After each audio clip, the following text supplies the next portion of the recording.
अस्सलाम वालेकुम।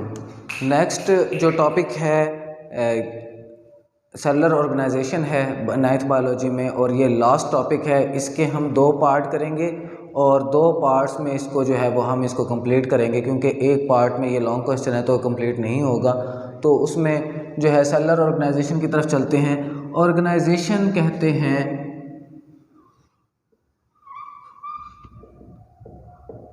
तंजीम को, ये हम पहले भी पढ़ चुके हैं कि ऑर्गेनाइजेशन कहते हैं तंजीम को।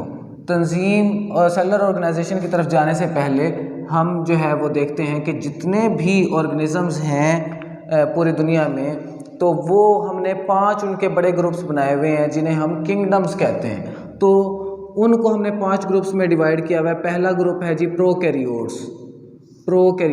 इसमें इसका किंगडम है मोनेरा, ये मोनेरा किंगडम में आते हैं, और बैक्टीरिया इसके अंदर जो है वो जानदार जो है वो पाए जाते हैं। दूसरा जो है वो प्रोटिस्ट किंगडम है। तीसरा ग्रुप जो है वो फंजाई है, और चौथा ग्रुप जो है वो प्लांट्स है, और पांचवा ग्रुप जो है वो एनिमल्स है। तो इस तरह से हमने 5 बड़े ग्रुप्स में जानदारों को हमने डिवाइड किया हुआ है, ठीक है। उसके बाद हम चलते हैं टाइप ऑफ सेल्स की तरफ। तो 2 सेल्स हैं, 2 तरह के सेल होते हैं, या तो प्रोकैरियोटिक होते हैं या यूकैरियोटिक होते हैं। प्रोकैरियोटिक कौन से सेल होते हैं? प्रो का मतलब है बिफोर, और कैरियोटिक निकला है कैरियन लफ्ज़ से, जिसका मतलब है न्यूक्लियस। बिफोर न्यूक्लियस, न्यूक्लियस से पहले वाले जानदार, मतलब न्यूक्लियस अभी नहीं आया था, न्यूक्लियस से पहले वाले जानदार। तो ऐसे जानदार जिनमें नो प्रोमिनेंट न्यूक्लियस, प्रोमिनेंट का मतलब है जी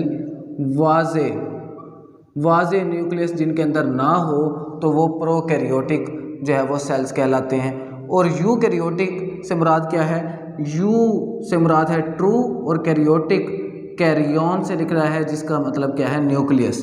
तो यूकैरियोटिक वो सेल होते हैं जिनमें प्रोमिनेंट न्यूक्लियस होता है, मतलब कि वाजे न्यूक्लियस इनके अंदर मौजूद होता है, ठीक है। नेक्स्ट है हमारे पास ये 2 सेल्स की टाइप हैं। तो जो ये पहला ग्रुप है प्रोकैरियोट्स वाला, इसका किंगडम है मोनेरा। तो इसके अंदर सारे प्रोकैरियोटिक जो है वो पाए जाते हैं ऑर्गेनिज्म, ठीक है। नेक्स्ट जो 4 हैं ग्रुप, बड़े ग्रुप जो हैं वो protist, fungi, plants and animals.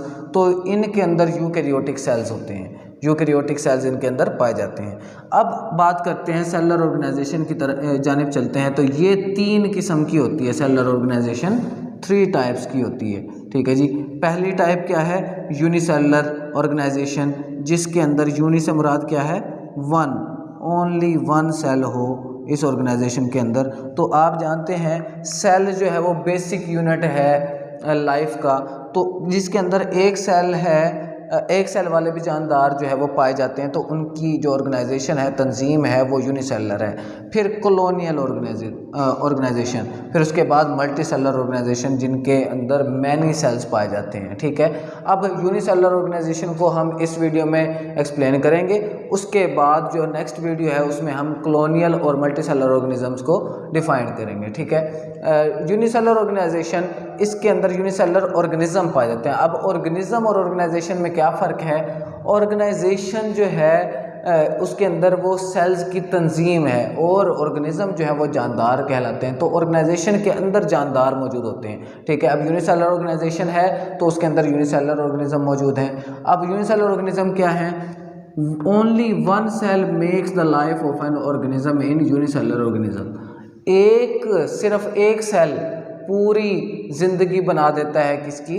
एक जानदार की। तो ये यूनिसेलुलर ऑर्गेनिज्म के अंदर पाया जाता है एक सेल पाया जाता है। All life activities are performed by one cell, जितने भी काम हैं वो एक सेल करता है, ठीक है। जितने भी काम हैं उस ऑर्गेनिज्म के अंदर, यूनिसेलुलर ऑर्गेनिज्म के अंदर, वो एक सेल परफॉर्म करता है।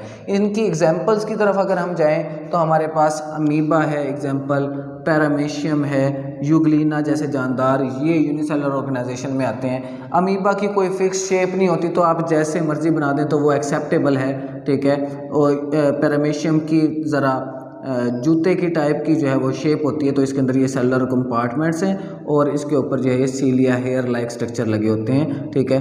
नेक्स्ट यूग्लिना है, तो ये आप नाशपाती की एक जो है वो शेप जैसे बना देते हैं और ये इसके अंदर फ्लैजेला होता है। तो ये जो है आप जब लॉन्ग क्वेश्चन अगर आ जाता है तो आप इसको डायग्राम्स के साथ भी एक्सप्लेन कर सकते हैं, ठीक है। नेक्स्ट जो है हमने पढ़ना सेलुलर ऑर्गेनाइजेशन में वो कॉलोनियल ऑर्गेनाइजेशन और मल्टी सेलुलर ऑर्गेनाइजेशन होगी, वो नेक्स्ट वीडियो में इंशाल्लाह हम एक्सप्लेन करेंगे। अल्लाह हाफिज़।